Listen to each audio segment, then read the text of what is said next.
game, which maybe they can do here against TSM.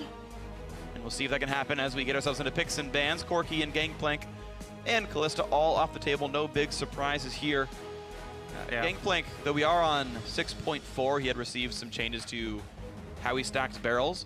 He's still roughly a top 10 champion globally in champ select, but he's down to like 70% from like 100% pick ban. Yeah, definitely did get nerfed, but I think it was a pretty well-adjusted nerf to the champion. So we'll see how that one plays out the more time teams get on him, but is going to be barred from playing in this game on the ban list. Varus actually also found himself there, so a lot of poke bans here, actually from both sides. And Lulu is the first pick here for TSM. Maybe they will play around double lift here. See, the thing is, when you see a Lulu pick for TSM, neither of those solo laners really jumps out at you. This could, theoretically still be a support Lulu. Sure. Aphromoo has actually been one of the supports that played more support Lulu than most other North American LCS supports. Right. So that could very well be a support pick, but my second guess would be Bjergsen in the mid lane. Yeah, actually. I would think Bjergsen more than Hanser. We've always sort of lauded Hanser for his ability to play many different styles. Happy to play tanks, happy to carry. I could see him picking up mage without problem Not either. happy to play pixies. I think he can totally do it too. I think he can play a Yordle with a purple hat. I think it's fine. Either way though, Impulse getting some nice champions for themselves. Graves is a flex for top and jungle, or mid if you're keen. The Braum support, I think, just has been the most common support, really, since the last few patches. So just taking general power picks, honestly. Yeah, and they have, if they follow the previous trends, there's a couple more, top lane Graves games for them, but Proxen also has time on it, so either of them feel comfortable. And there you go, that's TSM showing their hand. It is going to be probably mid lane Lulu, and they will play around double lift on the Kog'Maw. Seen success with him. Lulu plus Kog'Maw is just an insane combination. It's one of the first things when Kog'Maw got buffed that everyone cautioned against. All across the world, we're like, oh my god, Kog'Maw buffs are insane. Do not let a team get Lulu plus Kog'Maw. Now, the Kog'Maw nerfs have come into the attack speed, but Lulu plus Kog'Maw is still an insane amount of synergy between the two champions because of the extra damage, because of the protection that she allows. And paired with Alistar, he's also got a nice front line to work with. So TSM are going to go with a strong team fighting, team comp here. Yes. However, I do like how Impulse have played Champ Select. There's two different fronts here that I think are really big, both around the AD carries. Braum is Kog'Maw's best friend and is Sivir's worst enemy.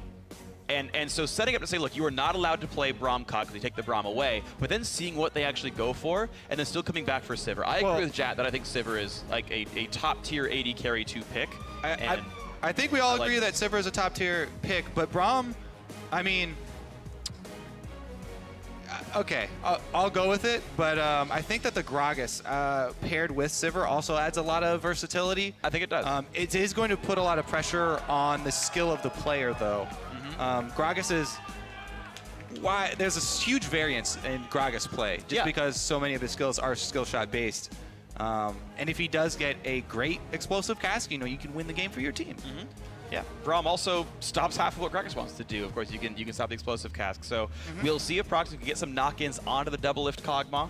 Of course, it looks like we're going to be likely seeing the Graves in the top lane, with the mid lane are going to be maybe Twisted Fate here for Purion. So every single champion has some way to at least get themselves or the team into the back line. This Kog'Maw can definitely be attacked pretty heavily here as the lineup comes through. Those fence Scarin on Kindred. Yes, there's a Gragas in the enemy team, but you can maybe save someone with the ulti there, and it's a top lane tank Trundle to hold the front line. It's actually pretty funny because me, as just personal experience, I have always hated playing Kindred into Gragas. Right. Just because I'm not a very good Kindred player, for one, but also because, Gragas has so many tools that he can deal with Kindred and Kindred's ultimate, which is another form of safety for double lift here. Right.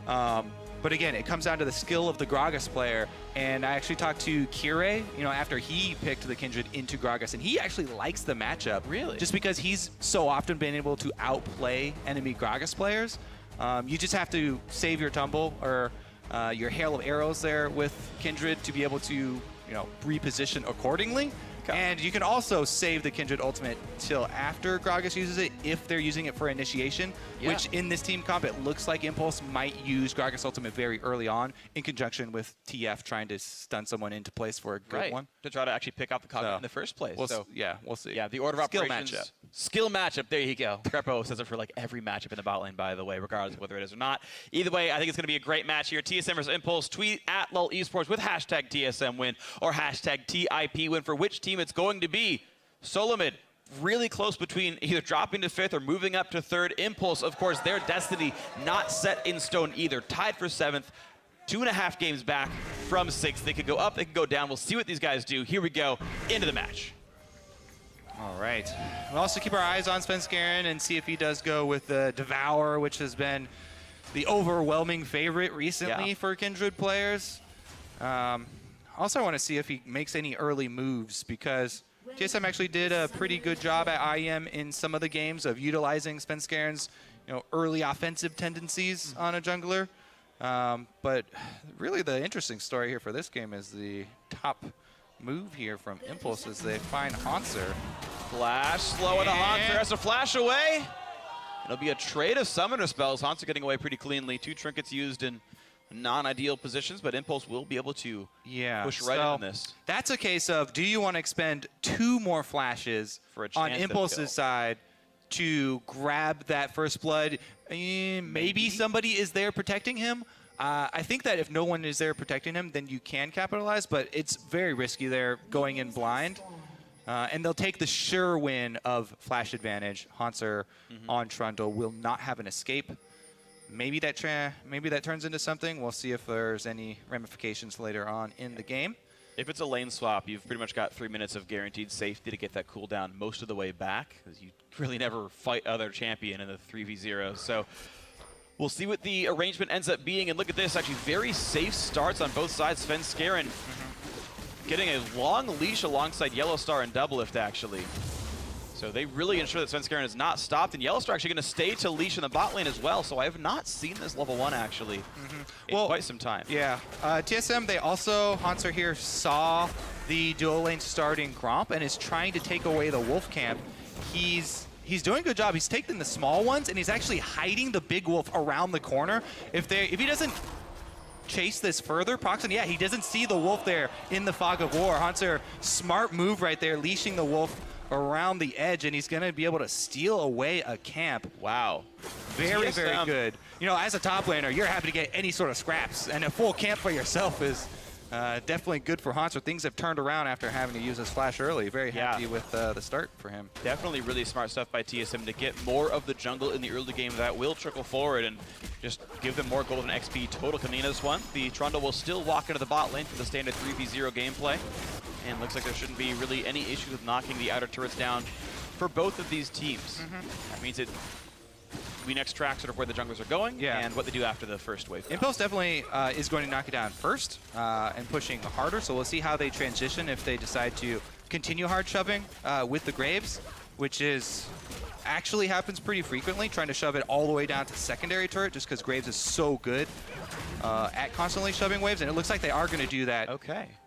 That's going to make things interesting because I don't know if TSM can recall their dual lane back in time to absorb the wave under that left side tier 2 turret. And I like this tempo play here from Impulse because they already knew they had the lead on the first turret, and they're going to get this one all the way into the second. Let's see if they can actually finish getting the second one, though, because TSM are playing pretty standard here. They're going to try and bounce the wave instead and go back and defend secondary. Secondary is pretty hard to take, even if you do have Graves at close range getting that extra damage on the turret. They may only get it to half. TSM will be able to freeze his bot lane, but Doublelift is low on health and mana, so he will not absorb the experience that is currently being gained on that freeze. This turret's down to half, and honestly, TSM didn't get much. I feel like more gold was temporarily gained by TIP, and that turret damage just will be useful at some point later in the game. We shall see. I think that the tempo play was still correct here from Impulse, because as you say, the turret damage whenever you have a Twisted Fate and a Graves, like a Graves in a solo lane like that is always going to try and shove lane and keep up the pressure, especially since their AD carry is Sivir, who has great wave clear, and can control side waves a lot easier than Kog'Maw can early in the game. We shall see. Svenskeren, unlucky for him, the Scuttle Crab that was marked was the opposite from his lane swap strong side, so sadness. I believe Proxen was the one able to kill that first and deny the stack to him, but that is a very small part of the game. Now, the opposite Scuttle Crab has been marked, and just unlucky for him, lane swaps back here as Impulse hide on the pink ward and look to make a risky play here, committing so many people down bottom. Fang does have teleport, so he can teleport back up and try and catch the wave when Contra puts it in, but flash for flash. Trade of flashes, yes. Svenskeren was waiting in the wings. Now it's a 3-on-3 with everyone around on this side of the map here, and Hanser has his own teleport.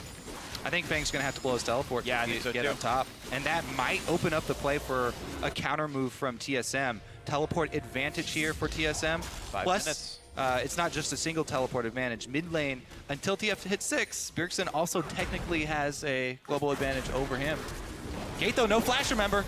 A lot of summoners burn for that one. Yeah, Gate's in a bad spot. Will get to jump back to his jungler, and now the re-engage comes in. Yellowstar taking a boomerang to the back of the head, has to kite back. A nice Trundle Pillar buys some time. He's going to flash for the chomp, but it hits Gate, which is not nearly enough. I'm not sure why Hanser burned the summoner. Yeah, there's no turret, but the backup has already arrived. TF has shown up. Empyrean says, don't you dare kill my teammates. Nothing for nothing. The farm lead for TSM. Well, I mean, it was a lot actually expended there. Sure. Hanser blows everything, teleport and flash there to try and force something to happen, but Chomp very insignificant slow there on it and not able to get much done with it. So TSM expend the small advantage that they had, and as you say, not really able to get too much, but hey, Sven got the mark on that Scuttle Crab. Yeah. So that is something. Plus, they're working with a gold lead here, 600 advantage for TSM. Yeah. Honestly, really good stuff. Mid lane's winning by +16. You saw the better jungle start. That has continued to pay forward as Svenskeren's quite ahead. Yeah, and Devil's been funneled all the gold. So exactly. That's what I was going to point out. Honestly, the biggest thing is that there's a huge gold advantage here on the Kog'Maw, which is the crux of the TSM composition, exactly where they want their money to be. Even though Hanser now a bit of a gold disadvantage, he will be able to claim an extra wave here as Fang did shove up the turret already, so should be sitting just fine. And I do want to say something about Kog'Maw as a champion right now. As far as played as marksman Kog'Maw, this is not like season 2014 or 2015 Kog'Maw. Kog'Maw is a mid-game spiking champion. His 2-item spike is his best power spike, and it actually goes down from there. Yeah, so in terms of thinking about the Kog'Maw, it's not that 50 minutes the dream, it's 25 minutes the dream. And the reason for that is in large part due to the fact that Kog'Maw can't really confidently buy penetration items later in the game. And so the tanks really do actually become a problem for him later in the game. Yep. But much later, mid-game definitely. Yeah, it takes a while to start falling off, but there's something to keep in mind is that 60-minute game is not actually what the Kog'Maw wants here. Sivir, meanwhile, I think scales just incredibly. So yeah, she will just be able to bounce ricochets on people. They crit and they wreck people. So late game, I just kind of by default would give it to Impulse, but that is very far away from now. We see Svenskeren taking away the red buff on the top side of the map as Impulse goes for a dragon here. And as solo mid have just gotten back to equal in gold, Impulse will get the first dragon of the game, and that's going to feel pretty nice. Yes, during that time as well, TSM have Double Lift farming at his turret. I want to see how long they keep it here, because he can actually keep it down bottom for quite a long time. And there's not a lot left on the map for Impulse to take. So I'm very curious as to where Impulse will try and pressure next, since we talked about them trying to keep up that pressure with the Twisted Fate, with the Graves, and constantly pushing. It's all about how can you punish a freeze if TSM obviously want to get a bunch of money on Kog'Maw to get to his first item. Yeah. And they leave him down bottom. It's up to Team Impulse to try and keep that tempo up. Svenskeren gets another mark for himself. And now we see Double Lift having to push out the bottom lane. The freeze broke, but no one on Impulse is here to punish at all. And there are no wards for Double Lift. I can't see any vision at all from the blue side and this side of the map. This looks like just him begging for Destiny to show up down there, but looks like no one's going to punish Double Lift pushing away by himself. Yeah, it's actually, that decision was made, for Double Lift. The call was made for him to switch priorities from freezing into pushing and spamming all his spells because they have this deep ward up top. TSM saw the 3-man commitment from Impulse up top side, and so they wanted to push it out even with the threat of the Twisted Fate. Remember, they do have 2 teleports on TSM side as well. Here's Impulse, the next tricky bit. yeah. Yeah, so Impulse with all those resources still on the top side of the map, and of course they're on top of Scuttle right now, are taking Rift Herald, which means Doublelift is still safe to somehow, and you should not do this in solo queue, at 9.5 minutes, solo pushing bot lane to tier 2 turret. Yeah, remember, these are informed decisions from TSM. This is not Doublelift blindly, as people so much like to go back to those tendencies from him from years ago of side lane pushing. Conscious decision made due to the information that TSM gained from those wards and from the Scuttle Crab. We'll see if Impulse can actually capitalize on this Rift Herald, because they have actually given it over to Sivir. Can annihilate the waves and then add extra attack speed to the minions, but they aren't going to try and use that to finish off that secondary turret, which we thought might have later game ramifications. Turns out TSM have been able to defend for fairly long and haven't taken much more damage on the secondary turret, so hasn't been too much of an issue. Team Impulse, though, remember always that they, even though the gold is tied right now, they have an extra outer turret taken already. So there's more standing gold here that TSM can grab once they decide to make that move. Yeah, Solar Mid never actually knocked down that top outer because the trio came in time. So Solar Mid waiting to get that gold when they can. But yeah, Yellow Star face checking into the enemy team, and he's only level 4. Gold card hits, he flashes and actually stays alive. Svenskeren re-engages, headbutt, pulverize, makes Pyrian flash away. Nearly dead as well. Gold card locked, but Gates taking tons of punishment. Has to flash away as well as the team just runs away off Mash's ulti. Yeah, in lane swap games like this, Doublelift! Flash headbutt, there's the pushback. Oh no! Fang's ulti misses, would have probably killed off the Doublelift Kog'Maw. Really rough misplay.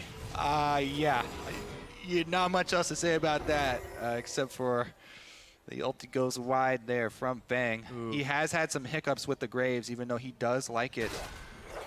Has played it quite a few times. But yeah, Svenskeren also was holding on to the Kindred ultimate there in that little skirmish where Yellowstar was getting a little bit low, and Bjergsen and Svenskeren actually do not double up on their life-saving abilities, as sometimes has happened in the past when they run two of them. Lulu ultimate did go down fairly early, so Sven was able to hold on to his ultimate, and the standing gold that we talked about will be claimed here. Doublelift gets all the local. Yeah, that's actually the second time in a row it's happened, by the way. When the bot lane turret went down, they also gave all the local gold to Doublelift as well. They've really just been prioritizing it. He gets the farm, he's the important one. Hanser, deal with scraps. Deal with it, homie, because it's all about the Doublelift show right now. Yeah. The one thing, I do have a question for you as an AD carry main. To me, the Boots of Swiftness early on Kog'Maw really stands out as a question mark, because Kog'Maw, we also talk about, Kog'Maw likes to stand still for most of the time when you pop the W and won't be moving that much. Plus, cooldown reduction is great for getting more W activations off. Yeah. How do you feel about the early Boots of Swiftness? I don't super love Swifties. I get it in terms of like being able to chase people. They're cheap. More of an offensive. Yeah, like I would just personally, I just buy Berserker's Greaves, but I think what happened is Doublelift backed on like exactly 800 gold, and so he couldn't buy his Blasting Wand. Is my guess on what actually happened there in terms of itemization, because he had to take kind of an awkward recall at a random point. As far as actually buying cooldown boots, the thing is the W cooldown doesn't start ticking till after W ends. So you have like 6 or 7 seconds on, then you have a 4 7 seconds off, which then gets shrunk by up to 3 seconds based on CDR. So you actually get less sort of returns than you might expect from cooldown reduction as an itemization choice on Kog'Maw. Let's look at how they position him now with Rage Blade completed, because we can all agree that. Yeah, that is the first item for Kog'Maw. #1 best item in game. Yep. And he's got it ready. And it's part of the reason he's no good at 60 minutes. If you don't sell that item, the stats just stop mattering that late into the game. Nice blue buff steal goes over to Svenskeren, and actually the Kog'Maw teammate of his. And now the push on down, a nice knockback into Svenskeren, does not get the ulti. The chain stun lands, and that means first blood for Team Impulse. Yellowstar has nowhere to go, and to the slaughterhouse he goes. Mash gets the kill, 2-0 Impulse. Not quite in the lead here off some turret deaths, but certainly holding up in the early game. Yeah, very good collapse there by Impulse to punish that attempt at a blue steal from TSM. I guess technically they did steal the blue away, but not for long. I think Double had it though. So I think he's still wearing it, but it's still, of course, way better for Impulse. Either way, they go right away for Dragon number 2. Yeah, there's Double wearing the blue buff, so I guess he's still wearing it. But be careful, because this is a not good team fight as TF comes in. Gates real low, though, and just dies. Doublift is getting to free hit. Finally goes down to Mash. The team flies forward, looks for Hunter. A few more kills traded. I believe that's a 2 for 2, but it still means that Dragon Control is here for Impulse. But they will back away for now. That got a little hairy for Impulse. TSM actually pretty happy with how they were able to stop that and go even on the kills. Doublift didn't have to use any summoners, by the way. He still has heal up. So even though he did go down, it wasn't too big of an issue for them. Yeah. You are going to want to save those high impact summoners for the team fight that will mean objectives afterwards. Absolutely. Spencer Hansen been doing a good job, by the way, keeping up his farm on this Kindred, even though he did die there, with the blue invade. He's putting out. All right, so let's take another look at this. Got the 3-man ultimate, jumped forward with this Unbreakable, but Unbreakable is down, and now he is breakable. Doublift gets the ultimate off, and Spen's gonna have to, yeah, it's broken. Proxen here, could he have walked up that wall instead of down? I don't know. We're fighting again. We're fighting again. Yellowstar's already dead. He's still not level 6, by the way. So he is not durable in the slightest. Svenskeren pops the ulti on himself, but the team already disengaged. That said, though, Double does pick up 1 kill. Gates able to walk away with a jump to a teammate. Mid laner for support. Honestly, TSM worked harder for it, though, and advantage to them. Able to take down Pyrian, and Pyrian on the Twisted Fate is the main wave clear at this stage. See if Gragas can pick up the slack. Not really enough. Not exactly. Only a few minions, but this is still a lot of turret damage available. New wave shows up. This will be mid lane tier 2 going down, and TSM suddenly 4 turrets to 2 up after getting some great mid lane push. Yeah, I say that he's the main wave clear, but they also have Sivir as their AD carry. So Mash going top lane right there. Still not quite sure if Gragas plus Sivir is able to wave clear. I think they might have been able to. Depends if you're under threat or not. Because, I mean, they didn't have to save it for too long. I feel like Boomerang and couple of ricochets would be enough to hold on to it, but they don't commit the Sivir as well, and TSM get that mid lane turret. Again, another Rift Herald here. Last time, all they really got out of it was the Team Gold.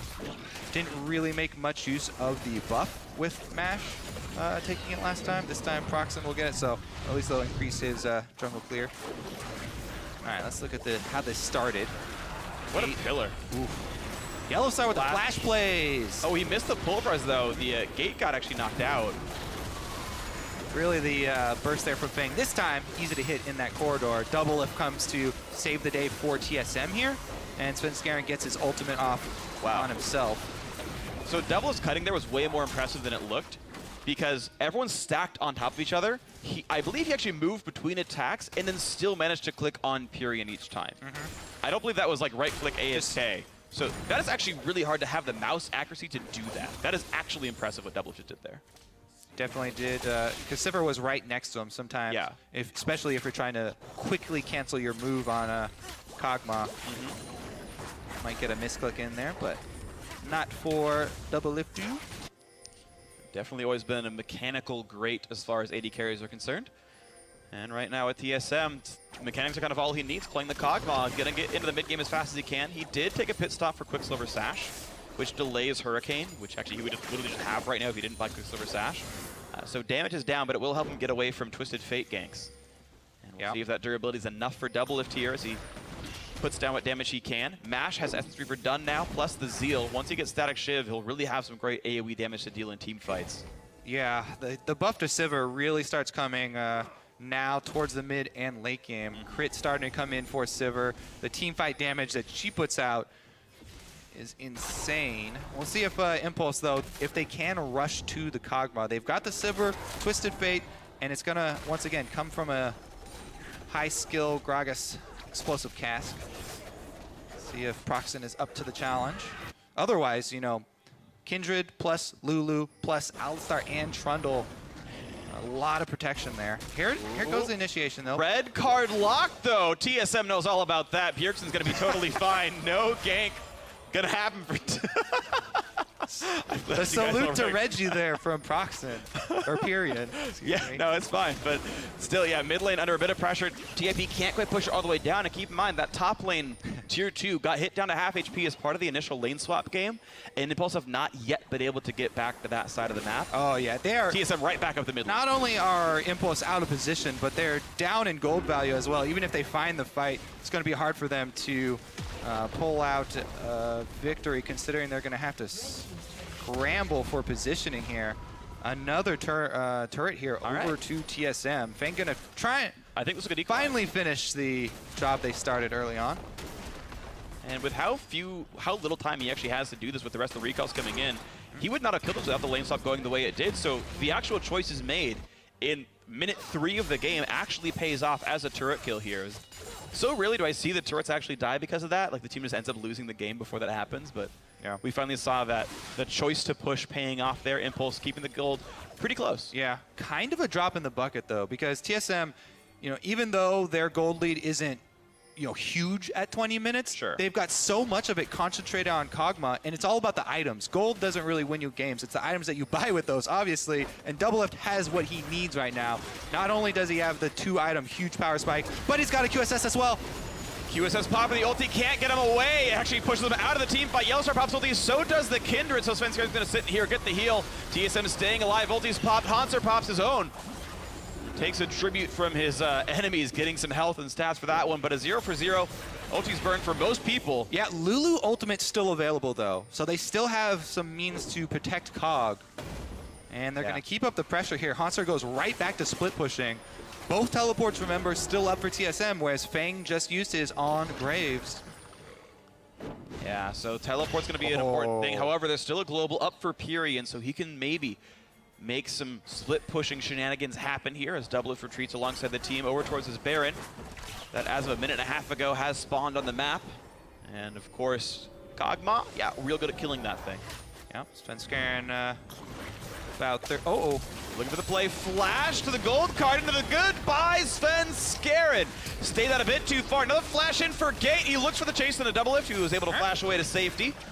Gold card to a minion, nothing else to hit. And hey, look at that, a nice pick for TIP. Now down to the bot side, Hanser does have flash for himself, as well as the cooldowns pretty shortly. Oh, but a great knockback, flash of the wall, goodbye, killed anyway. That was a great explosive cast by Proxen, and that steady advantage is happening now. Yeah, mid-game here, TSM kind of lost focus. They scramble to a couple different positions.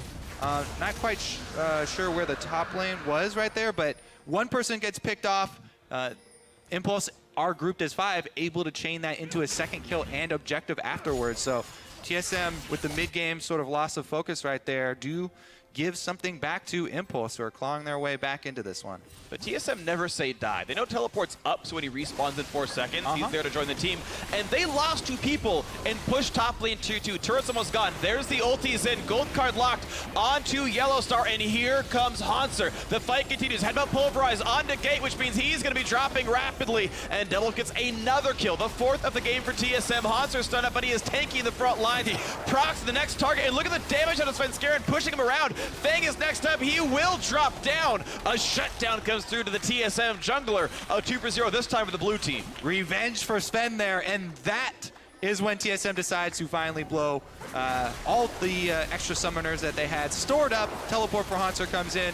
Gonna turn into a Baron for themselves. I don't see Impulse stealing this one. I don't either, Kobe. This one's gonna be going over the TSM. Popping the gold lead up to about 4,000 now as TSM are in control of this game. Yellowstar finally at level 6. He was able to pop the ulti and tank some damage for a while. And it was all the time they needed for Doublelift to kill basically everyone. And Svenskjarn to steal the deal. Yeah, that sort of extra commitment of Impulse in their own jungle onto Hanser. Yeah. They actually overextended quite a bit onto the Trundle, which, popped the ultimate there, and he gets extremely tanky. Let's take another look at this. They initiated onto Yellowstars here, and they actually popped the stun right after Yellowstar pops his ultimate. So at this point, Gate is pretty much forfeit. Gate's pretty dead. But Impulse, look at Pyrian's mana as well. The Twisted Fate is not going to offer much, but they use so much on Hanser. Barely a scratch. Allows Svenskjarn to go so deep offensively here. Because so much was just used as far as the basic ability cooldowns onto Hanser. Yep. The Kindred right into your face there. And they're able to pick up 2. Yeah. Over-aggression by Impulse. They could have taken the 1 for 0 off the teleport and gotten out, but Yeah. getting into a team fight against mid-game Kog'Maw, they got punished. Mash, I don't agree going Phantom Dancer second on Sivir. It's better for dueling, but who cares? You need Sivir's to not AoE the team. Yeah, she's not for dueling. Yeah, I don't like this item at all on her in almost any context, but it's going to allow TSM to keep pushing forward. The wall comes up from gate to block some damage. Will do so pretty cleanly. Minions, though, still tanking up the turret, and look at the damage coming out from Doublelift here on Kog'Maw. Down to half HP on this top inhibitor turret, and TSM are not going anywhere. They've got Baron buff. They can take their time with this one. Next wave comes in about 20 seconds here. Oh, Fang's Sterix has popped as well. That's actually very big for Graves. That is Takes away not only the survivability, but a lot of damage there as well that he'll count on. Trying to lifesteal when low. Up in goes gate, blocks some damage. Sivir ulti pop, they go for the engage. Knockup comes through. Who can they hit? Kindred ulti to keep the team alive, but that means also time for Gate in the front lines. Who's going to go down? That will be Gate trading lives with the jungler of TSM. A 1-for-1 hero. Barrow to the back line. Honestly, not the worst thing ever for Impulse, going 1-for-1 with that. Minions are gone anyway. No push left for TSM. Yeah, they still have Baron, but they've used all of the ultimates here. Baron buff is going to be enough, though. Proxen has no health, and Fang doesn't either. Chased down by Doublelift on a killing spree. Re-engage, trades back, but a triple kill already for Kog'Maw. Pyrion, last man alive, down to half HP. What a good fight for TSM. This inhibitor is gone. Yeah, we did get to see the Boots of Swiftness in action there. You know, you get a percentage increase from Lulu as far as the move speed goes. Works extra well with the flat and you go move real speed fast. from Boots of Swiftness, but he just runs quicker into a trade there. They did sacrifice him for the inhibitor kill, though. So they make that Baron buff turn into the inhibitor kill, and that was the final goal there for TSM. A little bit, a few extra deaths there given away during it, but goal accomplished for them. They're very happy with how that push turned out, and now they're sitting with a fairly comfortable hold on this game. Yeah, gotta say, just pleased with how TSM played minutes 18 to 26. That, okay, Kog'Maw's online. Look to fight over almost anything because he will carry any team fight with the items this champion has. They got a Baron, they got an inhibitor, they got a whole bunch of team fight wins. Yep, good stuff for TSM. Yep, just run straight at Fang. Turret is on him. Mash does get a crit here. Pyrion, again, red card, but Proxen actually got the body slam off at the same time, so gold or red would not have mattered. And they actually got 2 kills for that as well, since Proxen had to sacrifice his body. Solid stuff. It's a 5,000 gold lead now. TSM can feel quite comfortable in this game. There's a Mercurial Scimitar and the makings of a Blade of the Ruin King coming in now for Kog'Maw. Nice items for Bjergsen as well. Rush Frost Queens for some pick potential. Again, to try to make that mid-game really push in. And so far, just great things here. The other thing is that Kog'Maw's not really going to fall off in this game because there's nobody building full tank, and they've got a Trundle to steal tank stats anyway. Doesn't need any penetration items. Doublelift can just destroy anything in front of him. Even Braum with Unbreakable up takes half his life. And starting to shatter a little bit down there. Another couple of AoE spells come down, and here comes the W one more time. Doublelift doing plenty of damage, taking the turret, but you know what? He's got shields in from the Lulu. Not a big problem there. Gate has to heal back up, but all is well. Early Frozen Heart from Hanser. There's, what, 3 attack speed users on TIP, all getting really kind of neutered by the item buy. TSM, on a lot of fronts, I think, playing this game very smart. Yeah, I think it's going to be fairly simple for them to continue the siege and close it out. Impulse are really hoping for a big, big misplay here from TSM. And, again, the Miracle Gragas explosive cast. Miracle Gragas is what they're going to need here, but right now, bot lane inhibitor turret might be going down on this wave. Hanser wears a shield, walks up, tanks the turret, and says, guys, this is the time we knock it down. There's a W for Doublelift, and down goes that turret. The 8th of the game for TSM. Fantasy points getting earned with every one of those, and here comes the re-engage. Sivir pops the ulti, explosive cast knocks back Svenskeren, knocked into the air, but no one's hitting him, and he's gonna survive as Doublelift wreaks havoc in the backline. A 2 for 0. Svenskeren can still save someone if he wants to, and the team is retreating. Impulse have no legs to stand on. They're getting knocked over. with all these attacks out of the Bio-Arcane Barrage from Doublelift's Kog'Maw. Now on to Nexus Turret number 1. That's going to drop in a couple of seconds. Now on the number 2 as Superman is inside the base. This could be the win for TSM. There's really not a lot of defense left. 5 versus 3 inside of it. Ulti pop by Kidder just to make sure it all goes conveniently. And in goes the Gragas. Turns into a couple of pieces of gold and down goes the Nexus. There's the win for TSM. They didn't expect much anything different after this champ select. But a well-played mid-game. And they're now right on the heels of their opponents, sitting at 9 wins, right behind both CLG and C9. I really like how TSM just played with a lot of clarity there. They were very focused on their Kog'Maw comp. They drafted the Lulu early. Once they had the comp set, they also played to it really well with Doublelift getting all this local gold on turrets plus minion waves. So whenever they did get the choice of where to funnel money, the choice was always to Doublelift on that Kog'Maw just to rush him to that mid game. Definitely paid off for them. And as far as talking about where these teams are standing, TSM sitting now on 9 wins.